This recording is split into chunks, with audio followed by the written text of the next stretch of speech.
প্রিয় ছাত্রছাত্রী, আজকে আমরা করব প্যাটার্ন অফ ইনহেরিটেন্স এই সম্পর্কে।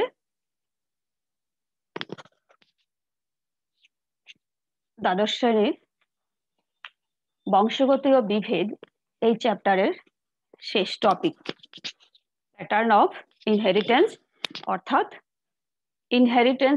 ইনহেরিটেড অর্থাৎ বংশগত বৈশিষ্ট্যগুলি কিভাবে একটা জেনারেশন থেকে অন্য জেনারেশনে ট্রান্সমিটেড হয়, তাদের মোড অফ এক্সপ্রেশন অর্থাৎ প্যাটার্ন কিভাবে সেটি একটা জেনারেশন থেকে অর্থাৎ প্যাটার্নাল জেনারেশন থেকে অফস্প্রিং এর মধ্যে ট্রান্সমিটেড হবে, সেই মোড, সেই প্যাটার্ন আজকে আমরা দেখব এই ক্লাসের মধ্য দিয়ে। চলো আমরা দেখে নেই প্যাটার্ন অফ ইনহেরিটেন্স কত রকম হতে পারে। আমরা দেখেছি অটোজোমাল ডমিন্যান্ট হতে পারে। অটোজোম মানে দেহকোষ। সুতরাং আমরা প্রিভিয়াস ক্লাসগুলো সম্পর্কে ধারণা নিয়েছি যে দেহকোষ বাহিত বিভিন্ন ধরনের রোগ, দেহকোষ যে সমস্ত ক্রোমোজোম রয়েছে, দেহকোষ নির্ধারণকারী ক্রোমোজোম, তাদের দ্বারা বাহিত বিভিন্ন রকমের রোগ আমরা দেখেছি যেগুলো বংশগত, অর্থাৎ একটা বংশ থেকে অন্য বংশে সঞ্চারিত হয়। আমরা দেখেছি অটোজোমাল ডমিন্যান্ট। এবারে আর দেখেছি সেক্স লিঙ্কেড, অর্থাৎ সেক্স ক্রোমোজোম এক্স ওয়াই এদের দ্বারা সংবাহিত যে সমস্ত রোগ, যেমন হিমোফিলিয়া আমরা পড়েছি, বর্ণান্ধতা সম্পর্কে আমরা জেনেছি।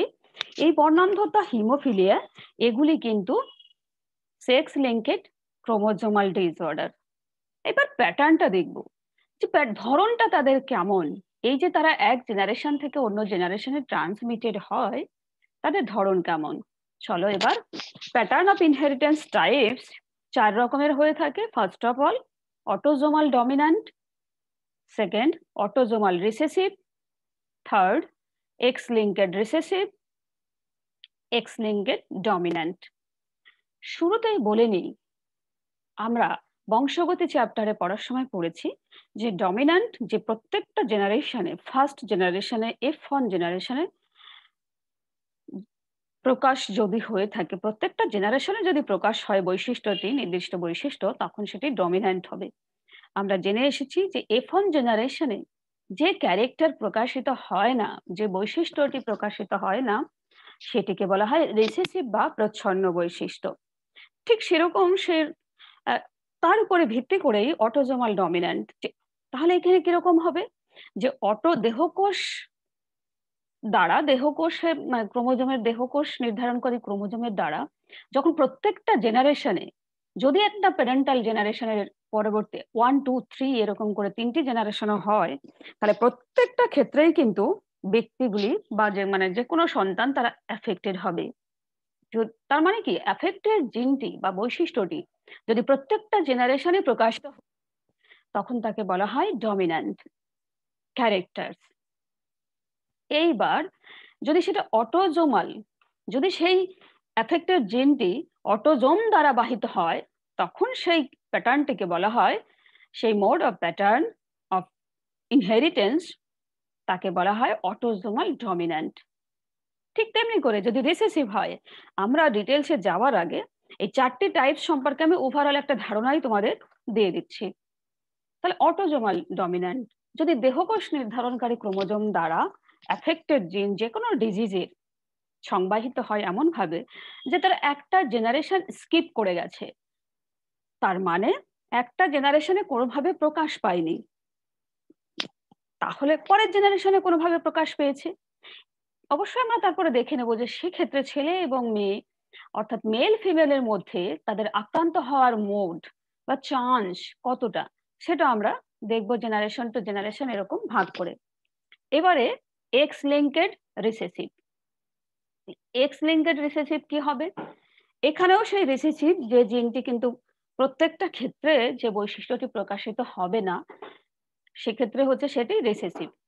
এবার এক্স লিঙ্কেডের ক্ষেত্রে যেটা আমরা জানি সেটা কিন্তু সেক্স ক্রোমোজোম দ্বারা নির্ধারণ, তাহলে সেক্ষেত্রে কিন্তু অবশ্যই মেল ফিমেলের যে একটি চান্স আছে আক্রান্ত হওয়ার, সেটা অবশ্যই ভ্যারি করবে। কারণ এটি XY ক্রোমোজোম দ্বারা, অর্থাৎ সেক্স লিঙ্কেড ইনহেরিটেন্স। সেই জন্য এই ক্ষেত্রে কোথাও মেল আক্রান্ত বেশি হবে, কোথাও ফিমেল আক্রান্ত বেশি হবে, সেটা আমরা একটু গিয়ে জানবো। তাহলে পরেরটা হচ্ছে এক্স লিঙ্কেড ডমিন্যান্ট। তাহলে ডমিন্যান্ট ও এক্স লিঙ্কেড এর ক্ষেত্রে দেখা যাবে যে প্রত্যেকটা জেনারেশনে কেউ না কেউ আক্রান্ত হবেই হবে। এবার আমরা একটু এগিয়ে গিয়েই শুধু দেখব যে সেই আক্রান্ত মেল হবে না ফিমেল হবে, সে মোডটা আমরা পেডিগ্রি অ্যানালাইসিস, সেখানে আমরা সেই মানে মোডে যখন আমরা গ্রাফিক্যাল আকারে বোঝাবো তখন আমরা দেখতে পাবো। অ্যাকচুয়ালি এই যে ধরন, ইনহেরিটেন্সের ধরনটাকে এক কথায় বলা হয় পেডিগ্রি অ্যানালাইসিস। অর্থাৎ বংশ পরস্পরায় এই ডিজিজগুলি কিভাবে প্রকাশিত হবে এবং তাদের মধ্যে মেল ফিমেলের আক্রান্ত হওয়ার চান্স কতটা, সেটা বোঝার যে পদ্ধতি, একে বলা হয় পেডিগ্রি অ্যানালাইসিস। সে পেডিগ্রি অ্যানালাইসিসটির মধ্যে আমরা 4 ধরনের প্যাটার্ন পড়ব। First of all autosomal dominant. তাহলে প্রথমে আমরা দেখব autosomal dominant disorder. mainly it is seen heterozygous status. Heterozygous condition এটি বেশি দেখা যায়। At least one parent of index case is usually affected. আর যেহেতু আমরা ডমিন্যান্ট পড়ছি, তো প্যারেন্টাল জেনারেশনের ক্ষেত্রে ফাদার অথবা মাদার কেউ একজন অবশ্যই অ্যাফেক্টেড হবে। এরকম কতগুলো সূত্র তোমরা জেনে রাখবে। তাহলে সেক্ষেত্রে তোমরা পেডিগ্রি অ্যানালাইসিসটা করতে পারবে যে কিভাবে, ধরো মা যদি আক্রান্ত হয় তাহলে পরবর্তী জেনারেশনে যদি অটোজোমাল হয়, কখনো পেডিগ্রি দেওয়া থাকে, তো সেটা দেখে তোমাকে ক্যালকুলেট করতে হয় যে এটা অটোজোমাল ডমিন্যান্ট, মানে এই 4টির মধ্যে পেডিগ্রিটা সাজানো থাকে। সেখান থেকে দেখে বুঝতে হবে যে মেল ফিমেল আক্রান্ত বেশি না, আচ্ছা, না ফিমেল আক্রান্ত বেশি।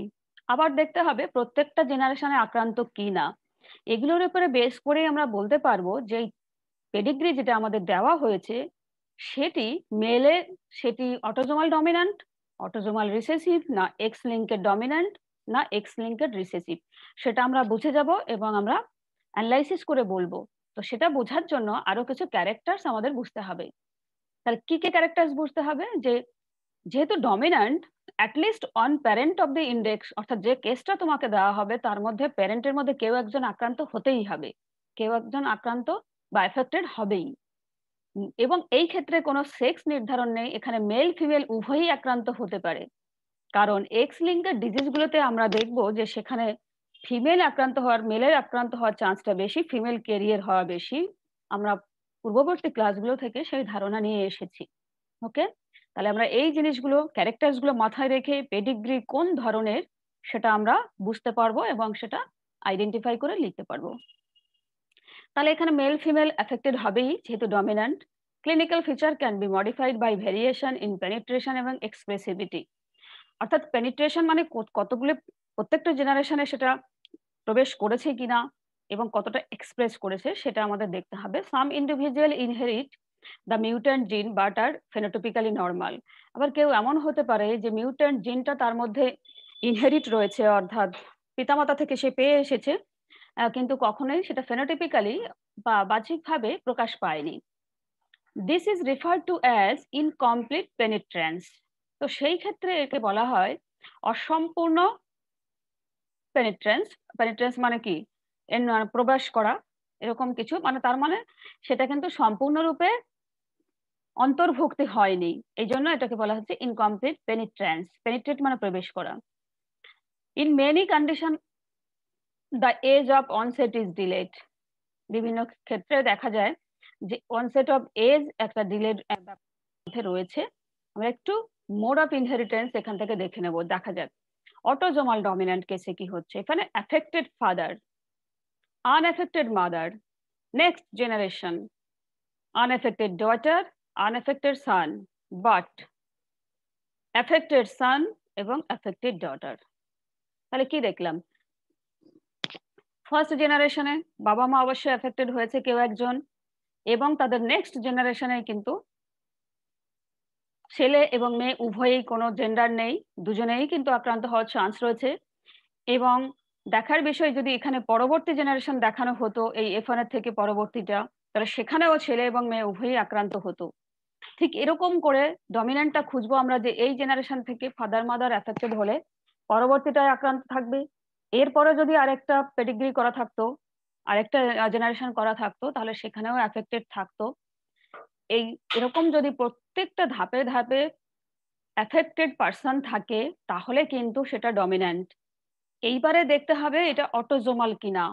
যখন দেখব যে সান এবং ডটার একইভাবে আক্রান্ত হয়েছে তাহলে অবশ্যই সেটা অটোজোমাল। তাহলে আমরা ক্যালকুলেট করব এরকম পেডিগ্রি গুলো। এখানে ছেলে মেয়ে দিয়ে ছবি আঁকা আছে, কিন্তু আমাদের পরীক্ষায় থাকবে এখানে গোল করে রাউন্ড একটা ফিগার দেওয়া থাকবে, আরেকটা স্কোয়ার ফিগার দিয়ে, অর্থাৎ সিম্বলাইজ করা হয়েছে।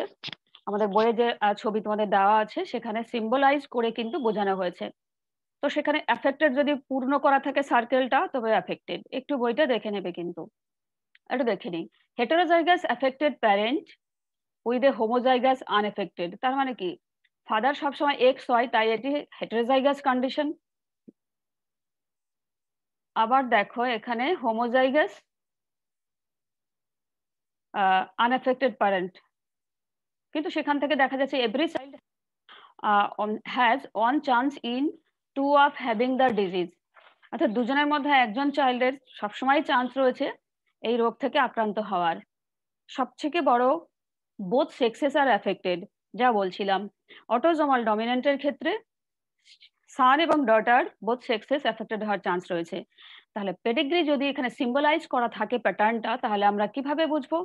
আমরা দেখে নেব যে ফাদার মাদারের মধ্যে অ্যাফেক্টেড কেউ একজন হতেই হবে, সেটাও খুঁজে পেলাম। নেক্সট জেনারেশনের ছেলে মেয়ে উভয়ই আক্রান্ত হবে, তারপরের জেনারেশনেও ছেলে মেয়ে আক্রান্ত হবে। এরকম যদি পরপর জেনারেশনে আক্রান্ত হতে থাকে তাহলে সেটা ডমিন্যান্ট। এবং যদি ছেলে মেয়ে উভয়ই অর্থাৎ সান ডাটার উভয়ই আক্রান্ত হয় তাহলেও বুঝে নেব এটি কিন্তু অটোজোমাল। তাহলে অটোজোমাল আমরা বোথ সেক্সেস আর অ্যাফেক্টেড দেখতে পাচ্ছি, তাদের ক্ষেত্রে চান্সও রয়েছে দুজনের মধ্যে একজনের অ্যাফেক্টেড হওয়ার। এবং যদি প্রত্যেকটা জেনারেশনে ফাদার মাদার থেকে কেউ একজন পেরেন্ট আক্রান্ত এবং তার পরবর্তী জেনারেশনে সান ডাটার আক্রান্ত, নেক্সট জেনারেশনেও সান ডাটার আক্রান্ত, তাহলে অবশ্যই সেটা ডমিন্যান্ট। তাহলে আমরা এইভাবে পুরো পেডিগ্রিটা, এটা যে অটোজোমাল ডমিন্যান্ট ডিসঅর্ডার সেটা খুঁজে বের করতে পারবো। কিছু এক্সাম্পল রয়েছে, নার্ভাস সিস্টেমের কিছু ডিজিজ রয়েছে, Huntington disease, neurofibromatosis, myotonic dystrophy, এগুলো সব নিউরোলজিক্যাল ডিসঅর্ডার।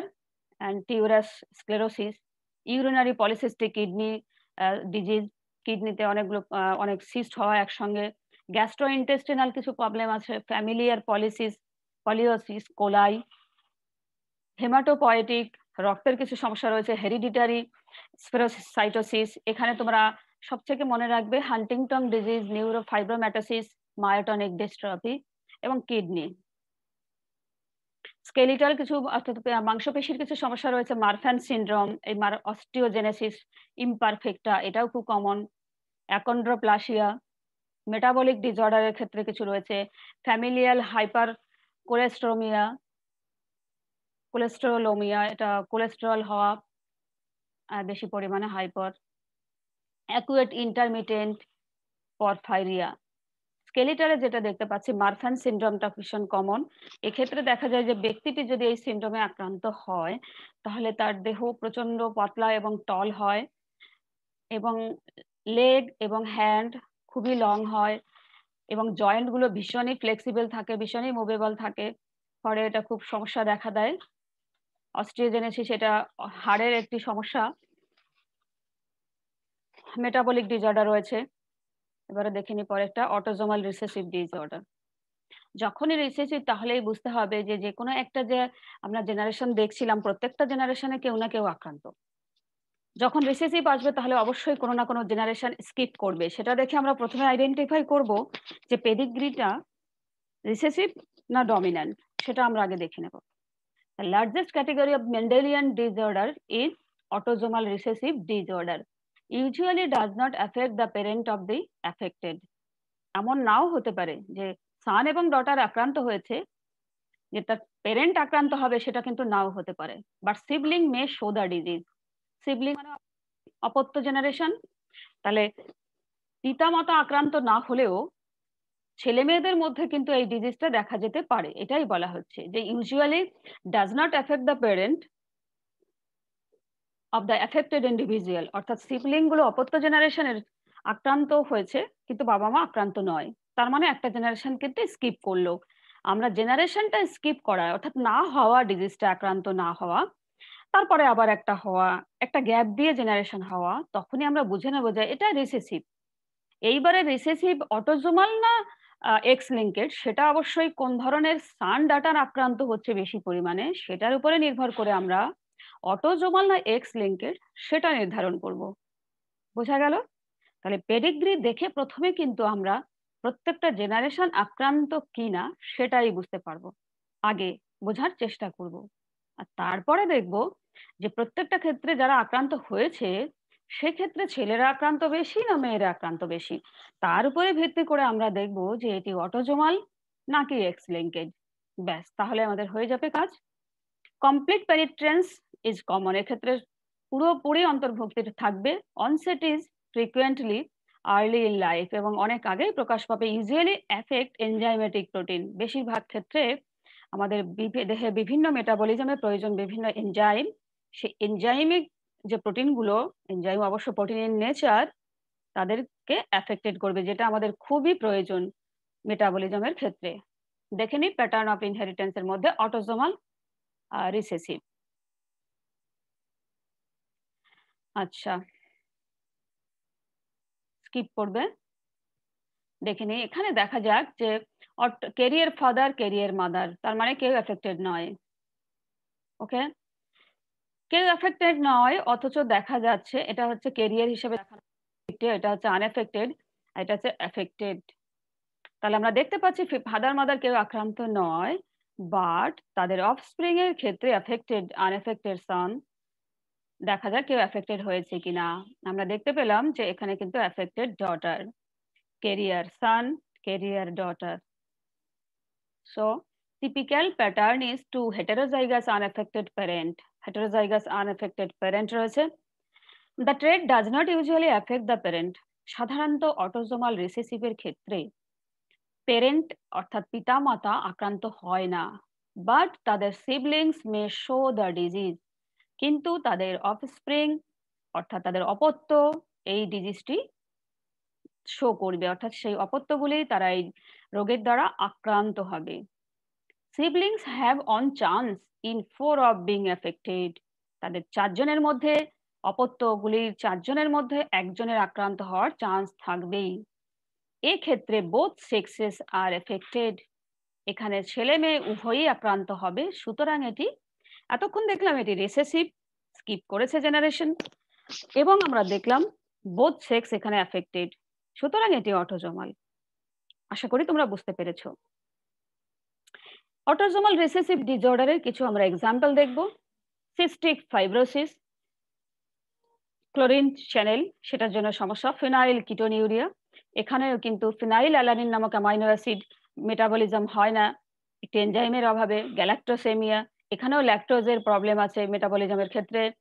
হোমোসিস্টিনিউরিয়া, এখানেও সিস্টিন অ্যামাইনো অ্যাসিডের সমস্যা রয়েছে। Glycogen storage disease, haematopoietic anaemia, sickle cell anaemia যেটিকে বলা হয়, খুবই গুরুত্বপূর্ণ আমরা দেখেছি। এগুলো প্রত্যেকটি ডিজিজ কিন্তু আমাদের ভালো করে তোমরা অবশ্যই এর এক্সাম্পল গুলো পড়বে। সিস্টিক ফাইব্রোসিস একটু ডিটেলস পড়বে, ফিনাইল কিটোনিউরিয়া পড়ে নেবে, গ্যালাক্টোসেমিয়া দেখবে, সিকেল সেল অ্যানিমিয়া অর্থাৎ অটোজোমাল এই রিসেসিভের জন্য অর্থাৎ জিনের মিউটেশনের জন্য হিমোগ্লোবিনের আকার সিকেল শেপেড হয়ে যায়, অর্থাৎ কাস্তে আকৃতির হয়ে যায়। হিমোগ্লোবিনের নির্দিষ্ট যে আকার রয়েছে সেখান থেকে যদি সিকেল সেল হয়ে যায় আরবিসির কালার স্ট্রাকচারটা, তাহলে কিন্তু তারা বেশি পরিমাণে অক্সিজেন ক্যারি করতে অসুবিধা করে, বেশি পরিমাণে কি অক্সিজেন ক্যারি করতেই পারে না। সুতরাং এটি হিমাটোপয়েটিক অর্থাৎ রক্ত সংক্রান্ত একটি ডিসঅর্ডার। অ্যানিমিয়া দেখা দেয়, কনজেনিটাল হাইপারপ্লাসিয়া হতে পারে, এটা এন্ডোক্রাইন অ্যাড্রিনাল গ্ল্যান্ডের সমস্যা দেখা দেয়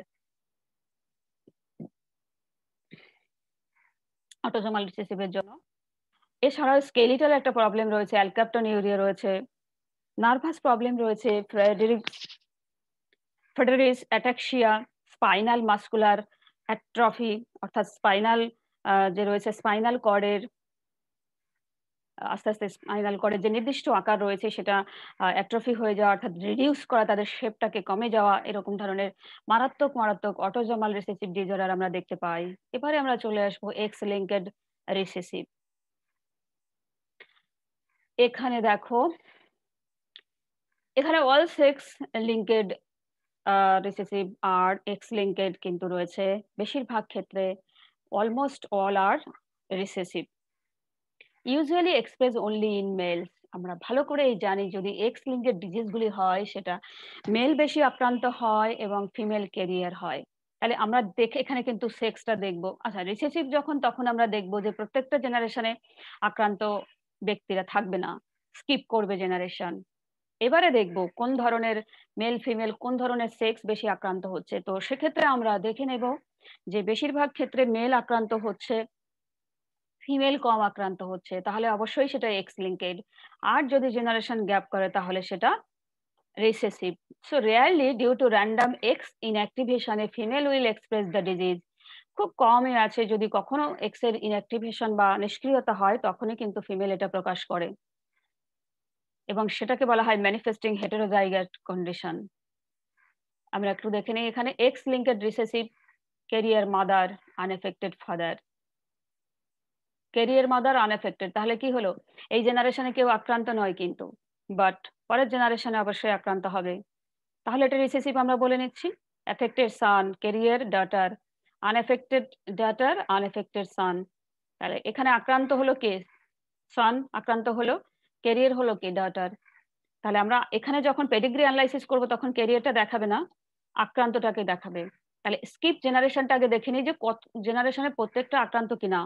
সেক্ষেত্রে দেখলাম প্রথম ফাদার মাদার আক্রান্ত নয়, তাহলে অবশ্যই রিসেসিভ প্যাটার্ন। তারপরে দেখে নেব যে পরবর্তী জেনারেশন যে এফেক্টেড হয়েছে সিবলিংস বা অপত্যরা, তার মধ্যে কোন ধরনের সেক্স আক্রান্ত হয়েছে, দেখলাম মেল, তাহলে অবশ্যই এটা এক্স লিঙ্কেড। এবং যেহেতু প্রত্যেকটা জেনারেশন আক্রান্ত হয়নি তাই কিন্তু এটা এক্স লিঙ্কেড রিসেসিভ। দেখো সে কথাই এখানে বলা আছে, disease usually passed on from carrier mother to son. আমরা দেখতে পাচ্ছি carrier mother to son, expressed in male offspring, এবং মেলের ক্ষেত্রে প্রকাশ পাবে। ফিমেল আর ক্যারিয়ার্স, ফিমেলরা বাহক হবে। স্কিপ জেনারেশনস আর কমনলি সিন, অবশ্যই জেনারেশনে স্কিপ করবে, একটা জেনারেশনে হবে না, পরের জেনারেশনে হবে, দ্যাট ইজ কল্ড স্কিপ করা। আর যেটা রিসেসিভের ক্ষেত্রে দেখতে পাবো আমরা, সেটা অটোজোমালও দেখতে পাবো, এক্সেও দেখতে পাবো।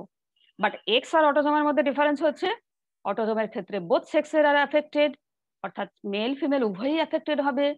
বাট এক্স লিঙ্কের ক্ষেত্রে অনলি মেল আক্রান্তের সংখ্যাই বেশি।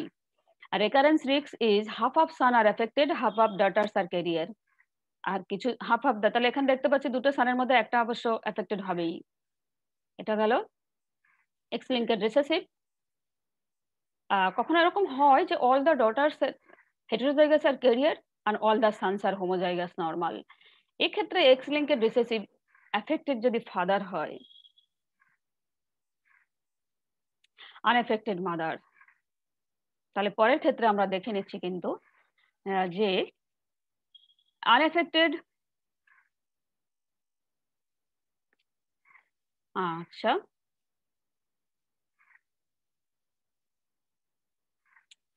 আনএফেক্টেড সান, ক্যারিয়ার ডটার, আনএফেক্টেড সান। তাহলে এখানে কিন্তু দেখতে পাচ্ছি যে একটা জেনারেশনে এফেক্টেড ফাদার রয়েছে, পরের জেনারেশনে কিন্তু ক্যারিয়ার রয়েছে, ডটার আক্রান্ত হয়নি কেউই, সুতরাং এটাও x linked recessive. X linked recessive disorder গুলো দেখে নেবে। ডুচেন মাসকুলার ডিস্ট্রফি, এটা মাসেলের অন্যতম একটা সমস্যা। ব্লাডের ক্ষেত্রে হিমোফিলিয়া এ এবং বি আমরা আগে পড়েছি, এবং J6 PD। ইমিউনের ক্ষেত্রে গামা গ্লোবিউলিনেমা, অর্থাৎ গামা যে গ্লোবিউলিন গুলো থাকে সেটা না থাকা। উইস্কট অলড্রিচ সিনড্রোম তৈরি হয়, এটা খুব ইম্পর্ট্যান্ট, এটা শর্ট কোশ্চেনের জন্য এগুলো জেনে রেখো। অ্যান্ড মেটাবলিক এর ক্ষেত্রে মেটাবলিক ডিসঅর্ডার যেটি এক্স লিঙ্কেড রিসেসিভ, সেটা হচ্ছে ডায়াবেটিস ইনসিপিডাস, ঘন ঘন মূত্র ত্যাগ করা, আর লেস নিহান সিনড্রোম, এটি মেটাবলিকের ক্ষেত্রে X linked disorder, recessive disorder. এ প্রসঙ্গে আমি বলে রাখি, আমরা যেমন এক্স লিঙ্কেড রিসেসিভ পড়লাম, এক্স লিঙ্কেড ডমিনেন্ট তোমরা একটু বই থেকে দেখে নেবে, একই রকম। তাহলে এক্স লিঙ্কেডের ক্ষেত্রে আমরা দেখবো যে সেক্ষেত্রে মেলের ক্ষেত্রে আক্রান্ত হবে বেশিরভাগ ক্ষেত্রে, প্রত্যেকটা জেনারেশনে। এখানে যেমন আনএফেক্টেড মাদার থাকবে বা এফেক্টেড ফাদার আমরা রিসেসিভের ক্ষেত্রে দেখছি, অথচ এখানে দেখলাম কেউ আক্রান্ত নয়। যদি এরকম হয়ে থাকে ডমিনেন্টের ক্ষেত্রে আমরা দেখেছি যেখানে এফেক্টেড যদি ফাদার হয় তাহলে অ্যাপারেন্ট যে অফস্প্রিং গুলো রয়েছে তাদের মধ্যে কেউ না কেউ এফেক্টেড হবে। আবার পরবর্তী ক্ষেত্রে জেনারেশনও অ্যাফেক্টেড হবে। তাহলে প্রত্যেকটা জেনারেশনে যারা অ্যাফেক্টেড পারসন থাকে যদি, তাহলে সেটা ডমিন্যান্ট। আর যদি আমরা এক্স লিঙ্কেড কি করে বুঝবো? যদি সেক্ষেত্রে মেলই বেশিরভাগ ক্ষেত্রে আক্রান্ত হয়, তাহলে সেটা এক্স লিঙ্কেড ডমিন্যান্ট। ঠিক আছে? আমরা একটা বুঝতে পারবো? আমরা এক্স লিঙ্কেড রিসেসিভ থেকে আমাদের পরীক্ষায় পেডিগ্রি অ্যানালাইসিস বলে দেওয়া থাকে। গোল চিহ্ন এবং লম্বা চিহ্ন সিম্বলাইজ করা থাকে যে প্রদত্ত যে পেডিগ্রি নকশা দেওয়া হলো সেটি কোন ধরনের ডিজিজ কে ট্রান্সমিট করছে। তখন তোমাদের এক্স লিঙ্কেড ডমিন্যান্ট না এক্স লিঙ্কেড রিসেসিভ সেটা তোমাদের জাস্ট বলতে হবে, আর কিছুই না। অর্থাৎ প্রকটধর্মী জিন মানে সব ক্ষেত্রে আক্রান্ত হবে, এবং প্রথম ক্ষেত্রে যদি বা মেল শুধু আক্রান্ত হচ্ছে, যদি কোনো ক্ষেত্রে এখানে যেটা আমাদের বলা রয়েছে যে কোনো ক্ষেত্রে যদি স্ত্রী হেটেরোজাইগাস হয়, তবে তার যে কোনো সন্তানের ক্ষেত্রে পরবর্তী এটা যেমন কোনোটা আক্রান্ত হয়নি রিসেসিভ বলে, ডমিন্যান্টের ক্ষেত্রে প্রত্যেকটা মানে প্রত্যেকটা জেনারেশনে আক্রান্ত হবে, এবং সাধারণত প্রকট জিনটি পুত্র সন্তানের মধ্যে কখনো যায় না, পরন্ত সকল কন্যা সন্তানই পেয়ে থাকে। ওটা হচ্ছে প্রকট জিনটি। অর্থাৎ আমরা এক্স লিঙ্কেড রিসেসিভ পড়লাম। আর তাহলে এক্স লিঙ্কেড ডমিন্যান্টের ক্ষেত্রে আমরা পড়ব যে প্রত্যেকটা জেনারেশনই আক্রান্ত হবে। আর আমি এক্স লিঙ্কেড ডমিন্যান্ট সম্পর্কে কিছু কথা এখন বলে দিচ্ছি। এক্স লিঙ্কেড যেগুলো বলেছি, এবার এক্স লিঙ্কেড ডমিন্যান্ট এর মধ্যে দেওয়া নেই, একটু ওয়েট থেকে দেখে